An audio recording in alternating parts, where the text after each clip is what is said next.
satu amalan yang diajarkan oleh Rasulullah sallallahu alaihi wasallam. Tapi amalan ni kena buat. Bukan tahu saja, cuba buat. Cuba konsisten buat. Jangan tinggal. Tetapi yakin bila Nabi kata, lalu Nabi mengajarkan satu amalan yang boleh dilakukan sebelum tidur.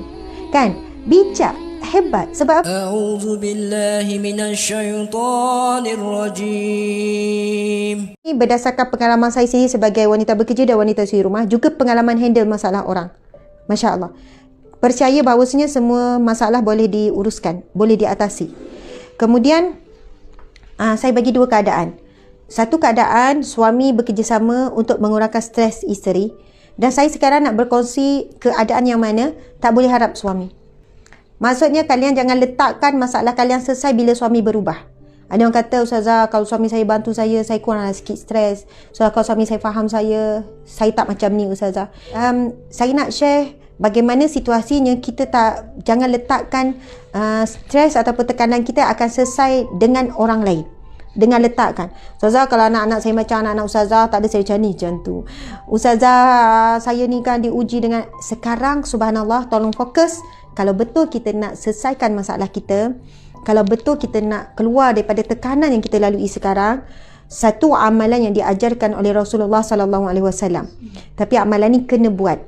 Bukan tahu saja, cuba buat. Cuba konsisten buat. Jangan tinggal. Lagi kuat keperluan kita untuk keluar daripada tekanan yang kita lalui sekarang, stres, masalah lalui sekarang, lagi kuat kita kena melakukannya.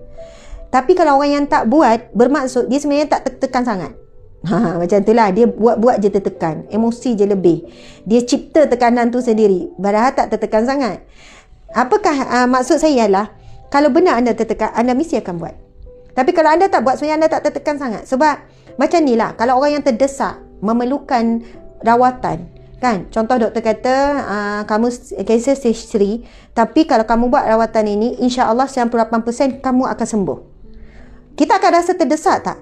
Doktor saya sanggup buat apa saja, tapi prosedur dia memang akan menyakitkan puan. Prosedur dia, saya sanggup melalui proses sakit tu, saya sanggup buat apa saja. Sebab persen dia sangat tinggi untuk sembuh, 98%. Jadi bila kita dah terdesak, dan itulah caranya kita akan sanggup menempuh kesusahan tu, sakit tu.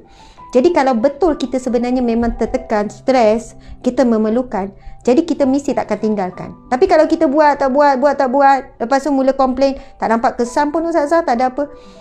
Sebagaimana kekuatan kamu untuk buat, istiqamah, yakin dengan Allah, mengharap dengan Allah. Allahu Akbar. Okey, bismillahirrahmanirrahim. Ini adalah zikir Fatimah. Saya tahu semua orang dah dengar, semua orang tahu, tapi tak semua orang beramal, tak semua orang istiqamah. Diriwayatkan oleh Ali bin Abi Talib, Fatimah datang kepada Nabi sallallahu alaihi wasallam meminta seseorang hamba kerana beliau kelelahan melakukan kerja rumah. Baginda bersabda, "Ala ukhbiruka ma huwa khairul laki minhu, tusabbihina Allah 'inda manamik salasan wa salasin, wa tahmadina Allah salasan wa salasin, wa tukabbirina Allah arba'an wa salasin." Sadaqa Rasulullah sallallahu alaihi wasallam. Ini hadis yang sahih riwayat Bukhari. Maksudnya, ketika Sayyidina Ali bercerita, Fatimah datang kepada Nabi meminta seorang hamba kerana beliau kelelahan, keletihan melakukan kerja rumah. Bayangkan tuan-puan sekalian, ibunda kita Fatimah mengadu kepada ayahandanya, iaitu Nabi kita.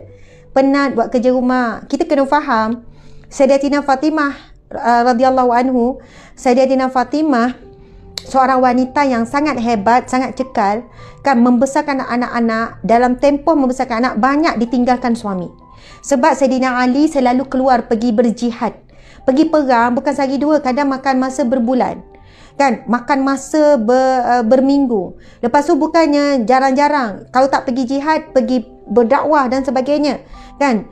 Jadi dalam tempoh tersebut, yang menguruskan rumah tangga Sayyidatina Fatimah, menguruskan anak, bahkan menguruskan binatang ternakan, bahkan menguruskan makan minum dan sebagainya. Kemudian Sayyidatina Fatimah juga zaman tersebut, kalau sekarang bayangkan kan zaman tu kisar gandum guna tangan ataupun tumbuk-tumbuk guna tangan lah, tak ada mesin. Bayangkan macam ni lah tuan-tuan puan-puan sekalian, suami bawa balik padi ke rumah, bawa balik padi untuk kita makan, bawa balik padi betul-betul, belum diproses. Macam mana kalau kita kopek satu-satu, kupas satu-satu, kemudian ketuk, lepas tu ni Berapa lama masa dia ambil untuk masak nasi? Sekarang kita masak tak nak tu pun tekan. Maksudnya sampai peringkat nak kisah tangan Sayyidatina Fatimah ni, subhanallah, dah kasar, luka-lukanya dan sebagainya. Bahkan digambarkan ketika dimandikan jenazah Sayyidatina Fatimah, orang yang mandikan jenazah Sayyidatina Fatimah menangis melihat pada bahu Sayyidatina Fatimah ada lekuk. Maksudnya tulang tu berlekuk, tulang tu ada lekuk. Sebab apa? Bukan macam zaman sekarang, air tu buka paip keluar air. Nak dapat sumber air jauh, pergi mengangkut dan sumber air perigi tu jauh. Jadi angkut air sampai ke rumah dengan air yang berat, dah penat kanan kiri pula untuk beri minum pada kuda, binatang ternakan, untuk cari sekian-sekian. Dan memang penat sungguh-sungguh. Dan nak bagi tahu fitrahnya kan, wanita ni dia dah penat tu kan, dia dah letih, dia pergi ngadu dekat suami dia, lepas tu ngadu pada ayah dia. Dan ketika itu Rasulullah balik daripada satu perang, bawa balik tawanan perang di kalangan wanita pun ada. Satu Fatimah minta bila dengar. Dan kena faham, tawanan perang ini tujuannya bila Rasulullah balik pada perang, bawa balik tawanan perang, contohnya wanita ke lelaki ke, dijadikan pembantu ataupun hamba lah, dijadikan hamba. Mereka bukan, orang Islam bukannya memperhambakan sangat, bukan suruh buat suka hati, buat itu ni, tak. Sebenarnya mereka tu walaupun dijadikan hamba kepada orang mukmin muslim, tetapi mereka itu dilayan dengan baik, akhirnya mereka akan masuk Islam. Sebab la ikraha fiddin, tidak ada paksaan dalam agama. Bukannya bila jadi tawanan perang paksa masuk Islam, syahadah-syahadah, tak. Mereka akan diagihkan ke rumah-rumah orang mukmin, orang Islam, lalu mereka dijadikan hamba, pembantu, dan daripada situlah mereka ini akhirnya akan masuk Islam dengan secara sukarela, melihat akhlak orang Islam layan hamba macam mana. Dan selepas itu hamba-hamba itu dibebaskan. Masya Allah. Itulah tujuannya, sebab budaya masyarakat Arab itu ada hamba. Kalau tak dijadikan hamba, dia akan keluar. Tapi jadi hamba, mereka tak boleh keluar. Itu adalah adat mereka yang mereka berpegang. Tapi akhirnya hamba tidak ada sampai hari ini, sebab Islam selalu membebaskan hamba, dibebaskan sekian-sekian. Jadi ketika itulah Sayyidatina Fatimah meminta seorang hamba untuk membantu dia. Lalu apa jawapan Rasulullah sallallahu alaihi wasallam? Bolehkah saya memberitahu anda tentang sesuatu yang lebih baik daripada itu? Rasulullah kata, wahai anakku, maukah aku memberitahumu sesuatu yang lebih baik daripada seorang pembantu? Kan, seorang hamba. Lalu Rasulullah bersabda, ketika anda tidur, hendak tidur, sebelum tidur, ini amalan sebelum tidur, bacakanlah subhanallah 33 kali, alhamdulillah 33 kali, dan Allahu Akbar 34 kali. Ini hadis yang sahih riwayat Bukhari. Tuan-puan sekalian, ia mencukupkan 100 kali zikir. 33 campur 66 campur 34 jadi 100 kali. Mencukupkan jumlah dia 100 kali. Masya Allah. Ini hadis yang sahih, tuan-puan sekalian. Cuba bermula pada malam ni. Ustazah lambat kot meninggal dulu kan. Tak sempat ke? Baca je selepas. Sebab itu kita ada amalan zikir Fatimah ni, baca selepas solat. Kan selepas solat pun kita boleh buat kan zikir ni. Tetapi yang terbaik, buat exactly sama sebagaimana Rasulullah suruh. Sebelum tidur malam ni, zikir dulu subhanallah 33 kali. Kemudian alhamdulillah 33 kali, Allahu Akbar 34 kali, mencukupkan 100. Jangan tanya saya apa yang akan berlaku selepas tu, Ustazah. Wallahu alam, pertolongan Allah akan datang. Tetapi yakinlah bila Nabi kata ia lebih baik daripada seorang pembantu. Dia lebih baik daripada seorang pembantu. Kan, bukannya esok tu tiba-tiba kain dah lipat apa semua. Bukan malaikat datang kemas rumah, tak ada. Kan, dia tak berlaku benda-benda yang pelik macam tu. Tetapi insya-Allah sama ada dia boleh datang dalam bentuk kita lebih positif, hati kita lebih kuat, kita lebih sihat. Wallahualam, sebab sihat tu Allah yang beri. Positif tu Allah yang beri, masya-Allah. Mungkin datang dalam bentuk anak-anak elok. Lepas dah beramal seminggu, anak yang dulu saya buat perangai dah kurang. Allah yang menguruskan anak tu. Allah yang handle melalui para malaikatnya. Tiba-tiba anak pula, Umi nak buat kerja apa ya? Ya Allah, nak dengar kalimah yang ajaib tu kan. Tiba-tiba anak pula datang. Umi, ada tudung nak kena gosok ke? Kadang-kadang kalau saya dapat tawaran macam tu kan, anak perempuan saya lah kan, kadang ditanya pagi-pagi, Umi nak gosok tudung mana? Saya kata, oh bahagianya Umi, anak Umi tanya. Selalu saya minta tolong lah, Tika tolong gosok, Tika tolong ni. Kan sebab tumpang dia tengah gosok iron baju dia. Tapi sekali-sekala dia tanya tu kan, rasa nikmat sangat. Ketuk pintu, ya Tika ada apa? Umi nak pakai baju apa hari ni? Tika nak gosokkan. Yang tu bahagia sangat. Jadi kadang-kadang datang dalam bentuk tu, kadang-kadang mungkin datang dalam bentuk suami. Dah kita beramal seminggu 2 minggu, suami pula yang mulai hari ni awak jangan sentuh kain. Kenapa pula bang? Kain urusan saya. Ui, Masya Allah abang, biar betul. Ya, urusan saya. Bak kain bagi kat saya. Kalau tak payah lipat, tunggu saya balik kerja, saya lipat. Jemur saya akan dah basuh awal-awal, saya akan jemur siap-siap. Kalau nak tolong angkat je, awak tak ada bagus, saya lipat. Bak gosok pun saya, awak jangan sentuh. Oh, dapat amarah macam tu, hore kita kan. Mustahil tak? Tak mustahil. Ada perempuan jumpa saya, Ustazah, daripada awal saya kahwin sampai sekarang, saya tak pernah sentuh bak kain. Memang itu part suami saya. Part masak semua suami saya lah. Tapi kain, Ustazah, saya tak tahulah, daripada awal memang suami buat. Sampai lipat, sampai jemur, sampai gosok, baju saya gosok, baju dia gosok, itu dia ambil bahagian dia. Saya kata wow, menakjubkan. Sebab paling berat pasal kain. Sebenarnya pasal kain. Saya kalau lipat tu kan, anak 7 orang berkeliling kain tu. Ini. Lepas tu mari pula yang kecil dilanggarkan. Aduh kan. Kita tak tahu daripada zikir tu macam mana Allah akan bantu kita. Mungkin Allah murahkan rezeki suami. Akhirnya suami kata, saya kesian tengok awak. Saya nak cari maid untuk awak. Pembantu awak. Wallahualam.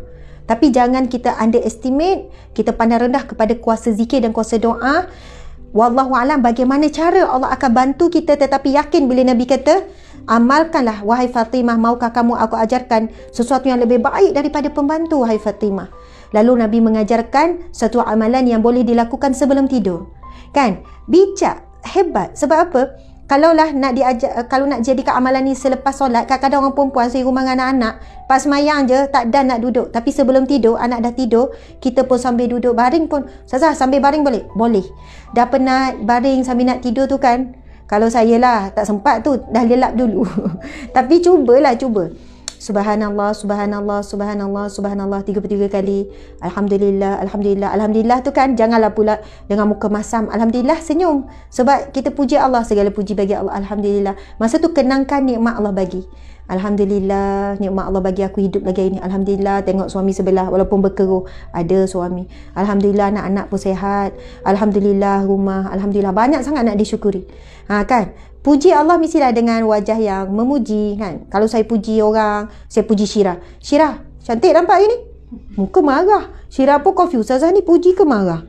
Kan? Kita puji orang pun mungkin mestilah muka, wah cantik nampak ini. Muka pun puji, muka pun ni kan. Jadi kita dah penat, subhanallah. Kan puji Allah. Lepas tu alhamdulillah. Lepas tu ulang Allahu Akbar selama 34 kali. Allahu Akbar, Allahu Akbar. Allah yang maha besar. Allah maha besar, Allah maha berkuasa. Dan hati kita Allah lebih besar ada masalah. Allahu Akbar, tengok suami sebelah, ya Allah, kau maha besar ya Allah. Kan kecil nampak suami ni kan. Tak, bukan begitu maksud saya. Allahu Akbar, engkau yang maha besar ya Allah, engkau maha agung ya Allah. Aku mesti kuat hadapi ujian daripada suami ni, ujian anak ni. Subhanallah. Lepas tu kita tidur, insya-Allah. Buatlah 2 hari, 3 hari, seminggu, 2 minggu, kita akan nampak betapa nikmatnya daripada amalan tersebut. Tuan-tuan puan-puan sekalian, Allah tak menzalimi kita.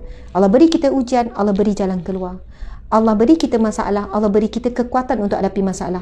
Yang masalahnya adalah kita tak gunakan kekuatan tu. Kita tak buat, kita tak ikhtiar, tuan-tuan puan-puan sekalian. Kita cari, kita bergantung pada diri kita. Kan? Kita cari bergantung pada manusia. Kita mengharapkan manusia berubah. Sebenarnya ujian yang datang kepada kita, sama ada melalui suami, melalui anak, melalui kerja rumah yang banyak, Allah nak kita berubah, bergantung kepada Allah Subhanahu Wa Taala. Dan orang yang bertawakal kepada Allah, minta pertolongan Allah, contoh melalui zikir ni, Allah akan hantar pertolongannya dalam bentuk yang kita perlu, bukan kita mahu.